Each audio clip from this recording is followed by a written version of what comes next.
Hey Elliot, what's going on? Not too much. How about you, Josh?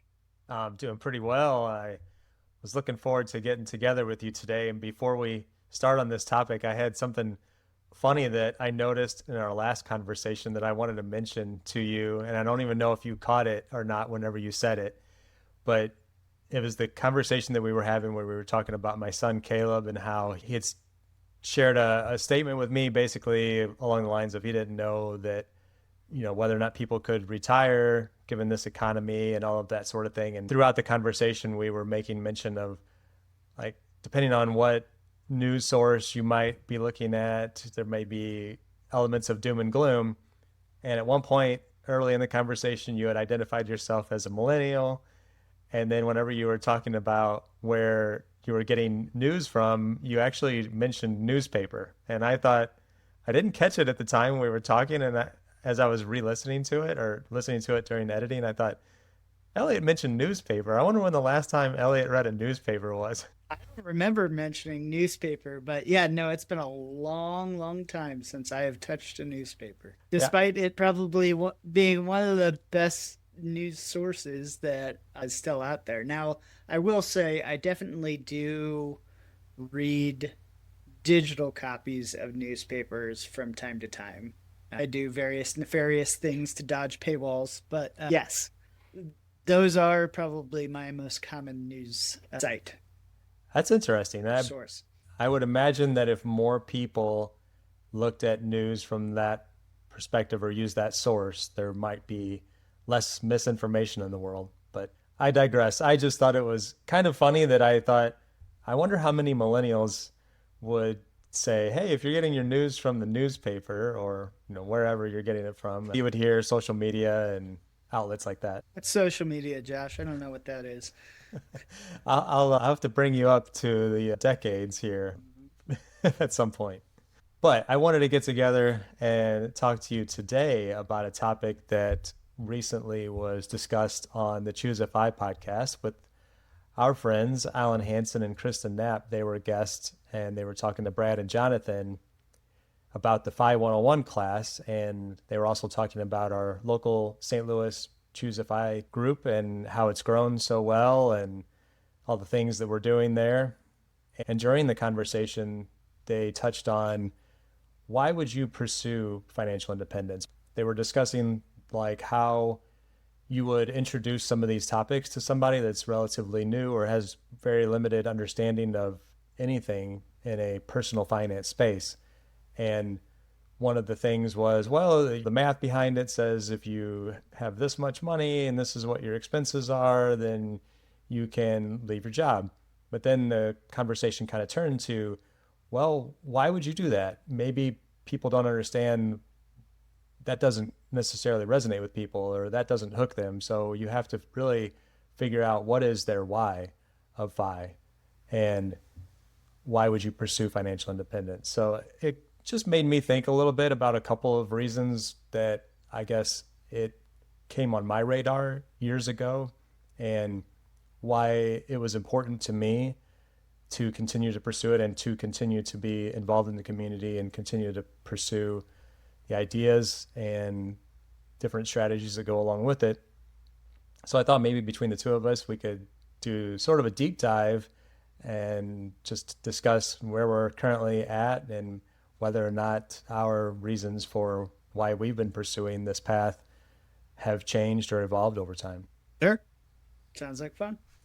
Yeah, so I think something that I don't know that I've ever talked about here is I've definitely talked about all the financial mistakes and the financial challenges that I had in my early 20s and throughout my 20s really. And then even I would go back to my childhood and how there was like money trauma, I'll call it, where I didn't come from much and my parents were divorced and we didn't have a whole lot of money at home during some of my more formative years. I would say my junior high years. I can't remember if I told this story before or not, but I got picked on and teased because I was wearing clothes from Walmart and things like that in junior high because kids can be so cruel. That caused me to just want bigger and better things as I got older and eventually led to some pretty poor choices, which eventually evolved into bankruptcy, foreclosure, divorce, all the things that were really bad. And it took me a while to really figure out like there's a better way to do money. I think once I finally had the awakening, which came in my early 30s, I think the biggest thing that stood out was finding some source of security. And, from a financial standpoint, from a money standpoint, I realized that it wasn't just about having a job and being able to make a decent amount of money. It was, what do you then do with that money? How do you make sure that you're not continuing to make those same mistakes over and over again and just living in that perpetual cycle of paycheck to paycheck or worse? And how can you create some form of financial security for yourself and just essentially do better with money? Yeah, absolutely. I mean, I would say a similar vein, I think I said this maybe in my origin story was I definitely grew up upper middle class, I would say. But with that kind of comes along the fact that you're exposed to the other half that is just upper class, right? Is so the fact that I went to private school from basically age 4 to 18 until I went off to college. I went to private school the entire time. So elementary school, I graduated in a class of, I think it was 35 or 36 kids, of which, I still remember tuition rates from 1999. That's what seared into my brain of, a very real thing is where my friends were going off to school at that same time, right? Is you had basically three schools, which their tuition was, I want to say, maybe not three times, but it was definitely 2.5 times what the tuition of the school that I ended up going to. It was probably only two. Now that I want to be fair about that. But then you had a smattering of kids that went to public school, but the public schools are probably three of the most desired public school districts in St. Louis. And then you had me and a few others went to, I would just say, schools that were uncharacteristic of the graduates there. And things that I would remember, just like you said, is, hey, I went off to a private school with many affluent attendees, and yeah, they were all wearing their North Face jackets and their, brand new Nike Shocks, and, insert random thing that showed that you were one of the cool kids, you had money, whatever. Middle school, I think that hits more than anything else. So I know that I talked about it in my origin story. I also left my elementary school for a year because of tuition and what it was costing my parents. Went to a different school, realized that didn't really work out, and then come back. So I don't want to rehash the entire origin story, but in much the same way, it's those formative times in your life where you're like, man, it just seems like money's really important, and I want to make sure I have enough of it when I need it. And so whichever way that you fall into the FI world, because I think what we've said, and I think what a lot of people would say, is you have some sort of financial trauma that kind of lands you in this space or in this specific mindset that allows you to kind of unlock the power of, oh, hey, if I do this a little bit more intentionally, I'm going to be so much better off. So, yeah, the beginning of the YFI is to be different than what we experienced when we were younger. Yeah, and I think, like you said, we all kind of fall into it or find it through different aspects of our lives or different circumstances that bring us to this point. And I know for me, it was all about just trying to understand the basic concepts of how do you budget, how do you just basically do better with money. Was I don't know how else to say that more succinctly. It was things that weren't taught to me, and I just wanted to not be in a situation where I felt like I was broke all the time, even though I had a decent job and Lori had a decent job. We had all the trappings, if you will, of the middle class lifestyle. We were just very stressed all the time when it came to money. And when we both had gone through some really tough times with divorces and things like that. And essentially, it was just understanding that there was, I guess, a better way to handle our personal finances. And it became sort of like an evolution of, well, hey, it's just getting better with money is step one, and there's a lot to that. But then the evolution is then pursuing financial independence, which is a long-term goal that I don't think I wasn't my goal early on initially, but then once I discovered it, it was like, well, eyes wide open. Then it became the other things like you hear of, well, I'm interested in not working for the rest of my life, and I'm interested in leaving this job as soon as I possibly can. So then that kind of evolved into the autonomy piece of things that I would call it, where it was like at some point I want to have the freedom to do whatever I want when I want. And that's kind of the hook for me to really solidify that, yeah, I'm committed now. I'm all in. How quickly can I get there?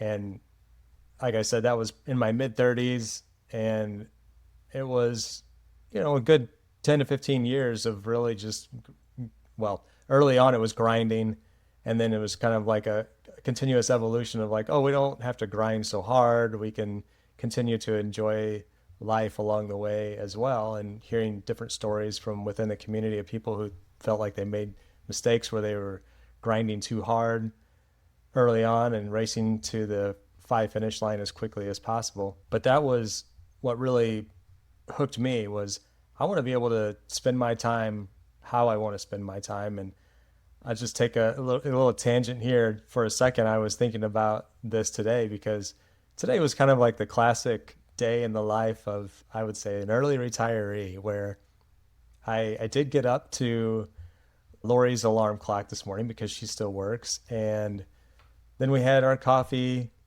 did just like the slow morning stuff, had our exercise. She went off to work. I had breakfast. I did a few things in the yard, got the grass mowed, went and got my hair cut, changed her oil, did a few more things in the yard, and now I'm talking to you. It was like, like almost quote unquote for me specifically, it's like my perfect day. I'm not racing around and trying to achieve somebody else's goals. I'm essentially doing what I want to do when I want to do it. And those are things that may not necessarily appeal to other people. They might not want to do those things, or have a podcast, or change oil, or mow their own grass, or whatever. But those are the things that I enjoy, and those are the things that I get to do on a Tuesday, as opposed to trying to cram that all in on the weekend. Right.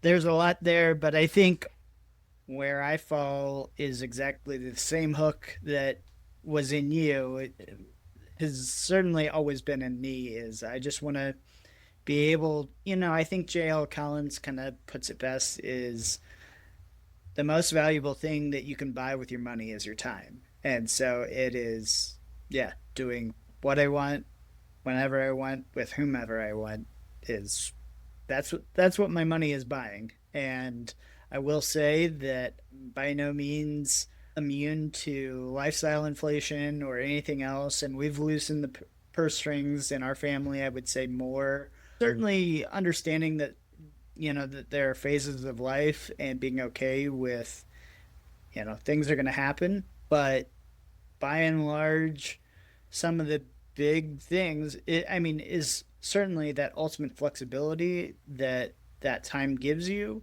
But then the other one that I think Mr. Money Mustache rang true for me was just getting to be a parent.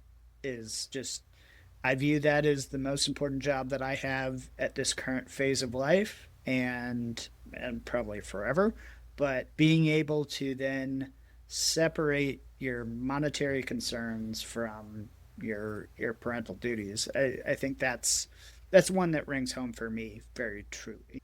Yeah, I think whenever I discovered financial independence, my kids were still pretty young, but we were digging out of a lot of the financial mistakes and just trying to get on a better path forward. So I guess they've seen the evolution and the journey that I have had. I didn't have the fortunate, I guess, luxury to have found this prior to having kids, or even, nor did I have the opportunity to have more time available whenever they were young. I made the most of it as I could. And that was actually something that I think I took away from some of those early learnings within the FI community. It was like the power of FU money, the power of being able to kind of push back against some of the norms of the typical corporate world, where it's like, okay, my kid's sick, I'm going to work from home, or my kid needs to go do this thing, I'm going to be leaving at a specific time. And, I think jobs or corporations are more flexible with those things now, but there was a time that I don't think that was the norm, and it certainly wasn't something that most people were pursuing. They were like, okay, jobs the most important thing. The most important thing. And whenever my kids will be there whenever I'm done with the workday, whether that's 3, 4, 5, 6 o'clock in the evening or whatever. And some people might still be in that situation, but I think I got to that point early on where I was like, okay, I can sort of push back here and still get my work done and take care of the kids or be there for them as well. But never was at that point where I was able to fully leave the full-time job. But I think my next reason for why it's important to me, just sitting here as I'm in this office at this chair, staring at my screen, it's an uncomfortable position for me.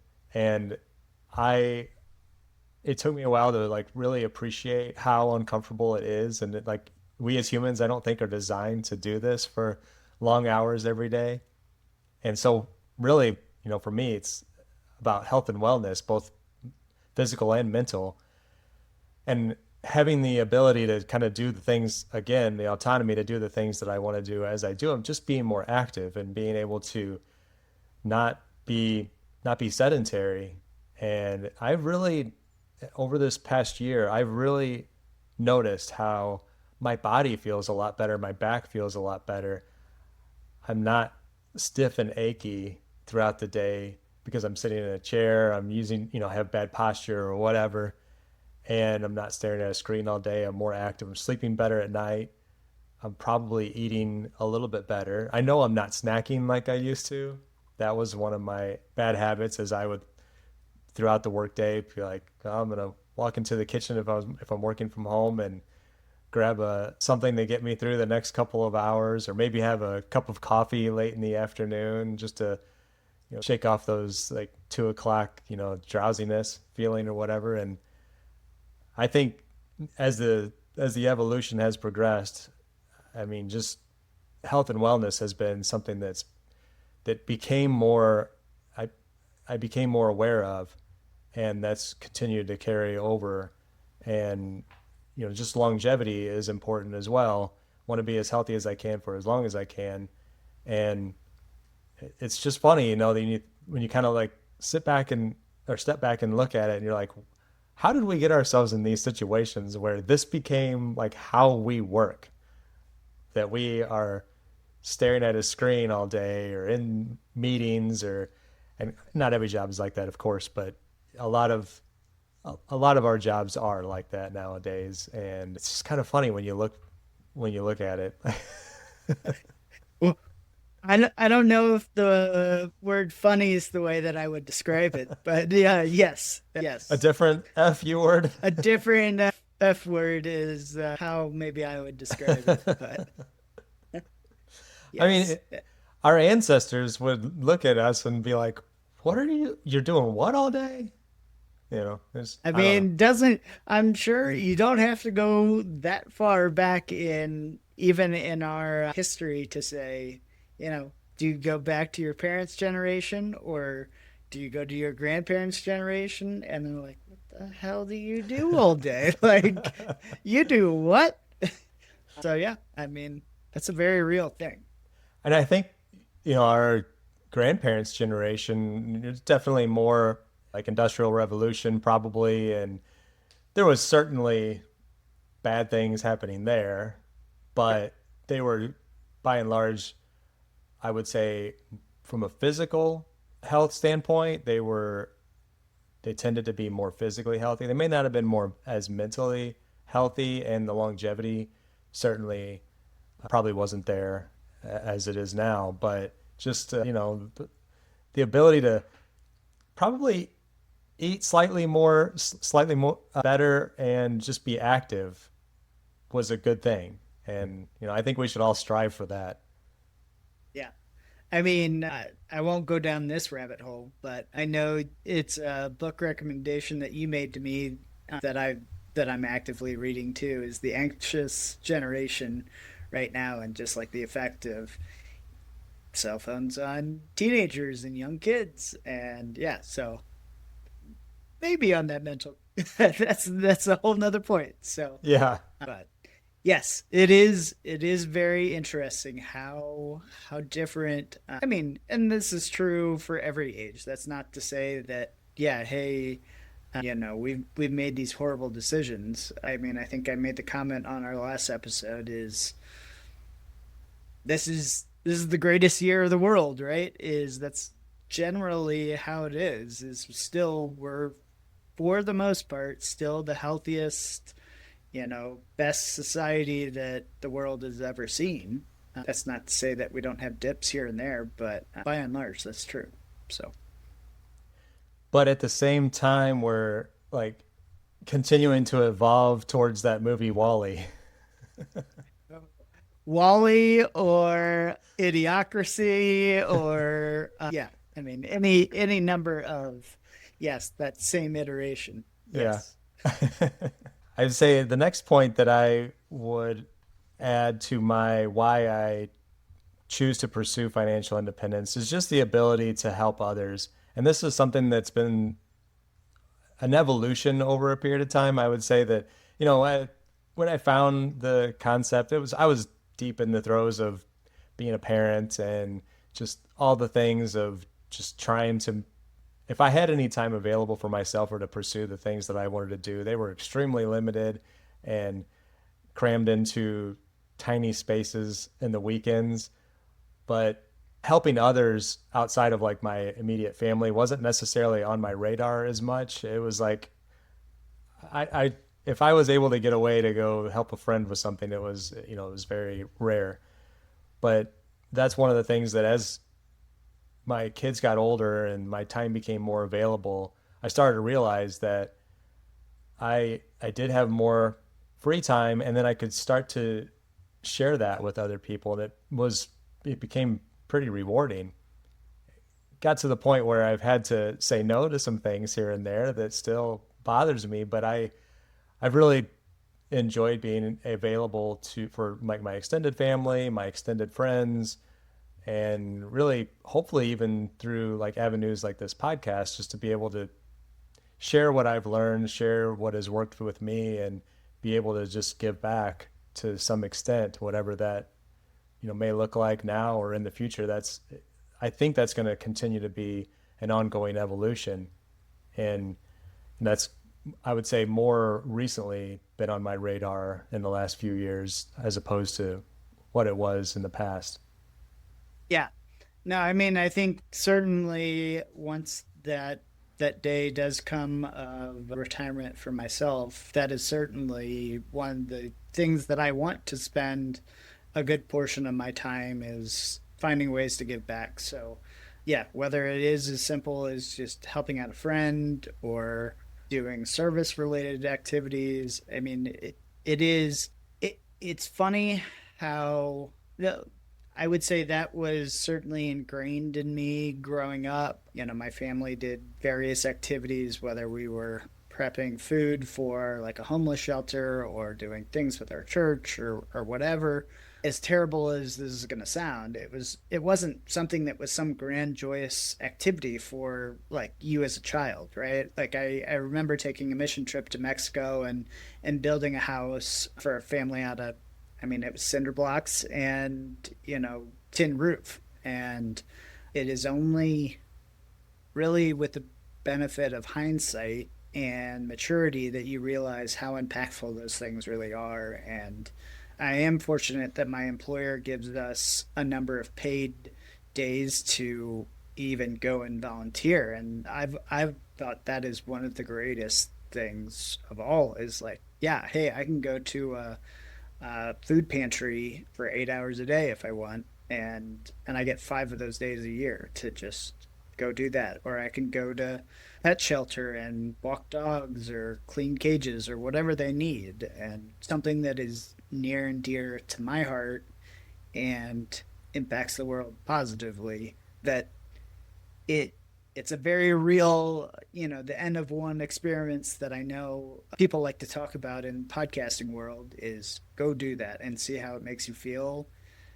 Yeah. I mean, it's tremendous on my side. Yeah, that's really awesome. I was thinking as you were saying that you could choose to do things that you might be completely unfamiliar with and just like test them out, dip your toe in the water with those types of things, and that you never know what might become a part of your normal life. And when you have more free time, something really speaks to you or lights you up that you may not even be on your radar today. Yeah, I mean, I know something that I've helped out with in the past that doesn't even go against those days is junior achievement is something that I've helped teach those classes for better part of a decade now. And I know Mark Troutman in the community had been teaching junior achievement classes and started talking. I don't remember what his core initial subject was, but essentially he eventually got talking about FI, and the people in charge in his area were like, "Hey, basically we're out of our depth. We'd love if you would, set up a curriculum and teach other things like that." And I know he did that for a number of years, and it's things like that that you never really know. Somebody like his background, who is a former hedge fund manager, that turns around and goes and teaches kids about personal finance. Like that's incredible. That if you didn't have that avenue, you never know that, hey, this is something that I really enjoy and would go on and do outside of any paid reason to do it, right? Yeah, that's really cool. And that mission trip to Mexico that you mentioned, that sounds really interesting to me. I have so many questions around that. Wouldn't mind talking more about that a later time, but is that something, was that through an organization? Was that through your church at the time? It was through my church at Hmm. the time. Yeah.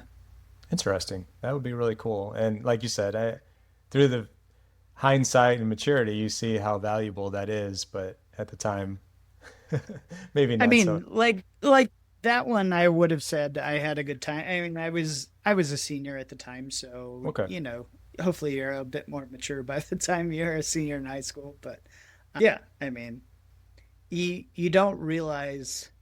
I mean, even at that time, you don't realize how impactful that is when you're going and realizing that this family was probably living in a structure made out of cardboard and other, you know, pieces of scrap wood or things like that. And now they at least went to I think it was a one or a two room household that at least had electricity running Hmm. to it, like had a light in it, and how Wow. different that is.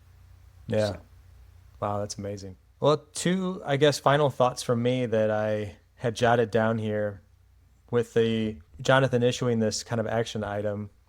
I felt like I did a pretty good job as I was nearing the end of my career. I was making a list of like, here's all the things that I'm going to do. And I looked at it earlier today and still, I'm a little over a year removed, and there's things on that list that I have not touched. I have not even like I was always interested in picking back up German and brushing up on my German skills and having the ability to someday I'm going to go there And I just would like to be able to understand the language better, maybe perhaps be able to speak a little bit or at least read signs. Haven't done anything with that. I also wanted to pick back up guitar, and I have not touched that in the entire year plus that I've been retired. But of course, new things have entered to the list that weren't there prior to leaving, and that's, things like this podcast. I started running a little bit here and there, so I had the ability to explore some new things and I think that's like the ongoing evolution, is just having the space and ability to try new things and take on new hobbies, take on new interests that maybe I just kept pushing off years ago when I was still working and didn't have the time for it. So, that's one thing. And then the other is, but I think it's really good to continue to think through. Some people will argue this and say that this is not necessary, but I believe that there is value in thinking through what is your life going to look like once you achieve financial independence. Because one thing, it could be that you can choose to continue to work. It could be that you choose to work part-time or whatever. Maybe you choose to go in a completely different career path, which is going to pay substantially less, or whatever number of directions you could take. Or it could mean that you retire and then you have all this free time. So what are you going to do with it? And I know some folks in the community will say, well, that's not necessarily important. You'll figure it out whenever you get there. And I still just kind of like push back on that thought, because I think that you're potentially setting yourself up for disappointment if you don't have something that you're retiring to, or at least have some ideas of some of the things that you're going to pursue. Yeah, I tend to fall into the exact same category as you. Is I think that you do have to have some idea of how you're going to occupy your time. That's not to say that you need to have every single minute of every day planned out, but I think you need to, in some ways give yourself the time to obviously decompress from work, and give yourself the mental bandwidth to say, okay, once I have fully decompressed, like, what does my life actually look like? Because I think one thing that there are people in this space, it's danger is probably too strong of a word, but it's easy to do, is to say, oh no, I feel bored. I don't know what to do. So, and now my money that I have based my whole life on is going down. Like, oh no, like, I better revert and immediately go find a job again. And I think, we've talked about this on various different episodes before, of an idea of what our perfect day really looks like. And I know mine kind of falls into, much like yours, kind of a slow day, but some period of having some sort of learning or activity in the morning, very slow meals throughout the day. And then mine tends to have either some work in the morning. Work meaning, hey, it can go be an exercise, it can be helping out a friend, it can be whatever you want it to do. You want to go learn German, go ahead. Like, but then have your afternoon be something more fun. Make it a social activity. It can be another learning activity. You want to go take a hike or a bike ride or a run, go for it. Like, but I do think there is merit in understanding. I had a therapist say to me one time, if money were no object, like, what would you do with your life? And at that time, like, I hadn't pondered that question before. And I think a lot of people don't ever really ponder that question. And so it is very easy in what I think you see and hear of retirees, whether or not they're in the FI space or not, can fall into that trap of, okay, this has been your entire being and persona, is I'm an X type of worker. That's who I am. And now if I'm not that, then what am I? I think that it is a very good and very beneficial thought exercise to at least go through that. And then if you land on the space of, hey, I don't need to plan all of that. That's fine. But at least you've gone through and you've made that intentional choice of, yeah, I'll kind of figure that out once I get there.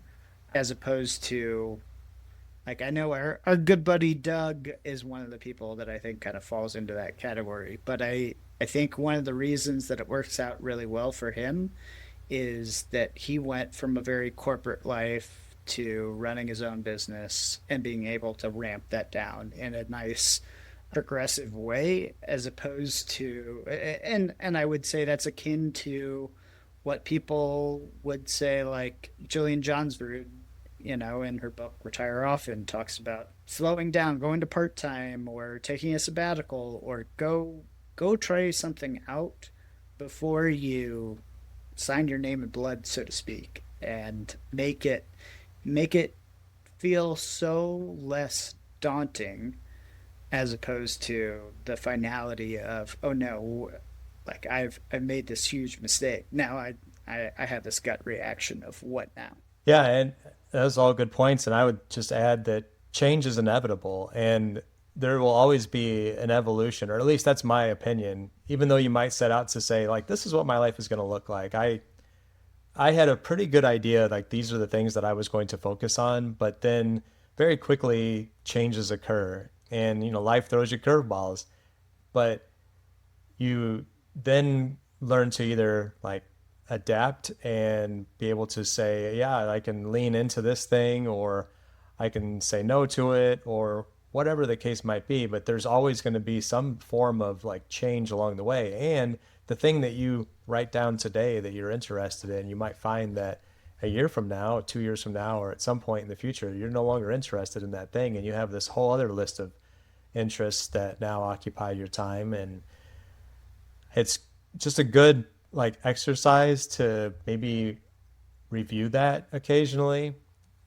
That's just all comes back to intentionality, right? I mean, I think that if I just sat back and let the day come to me, man, I just can't imagine living that way for me personally.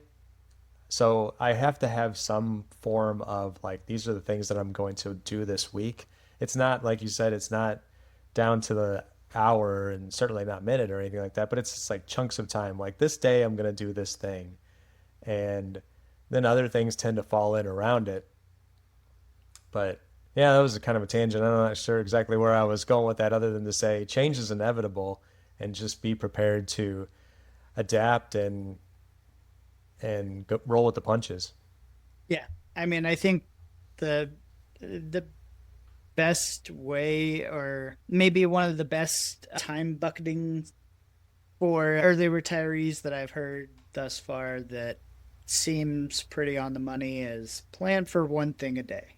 Is you do that and leave yourself enough leeway to move move with the wind, so to speak. Is, like you said, by no means are you going to write a list and just say, oh, I'm going to execute every single thing on this list and this plan is going to be perfect and I'm never going to change or deviate, because, I mean, it's not realistic. It's the same way with, I'm trying to do that with a budget for the last 3 years, and I'm not even coming remotely close. So you just got to realize that that's not how life works. And as Brad and Jonathan would say, is life is lumpy, right?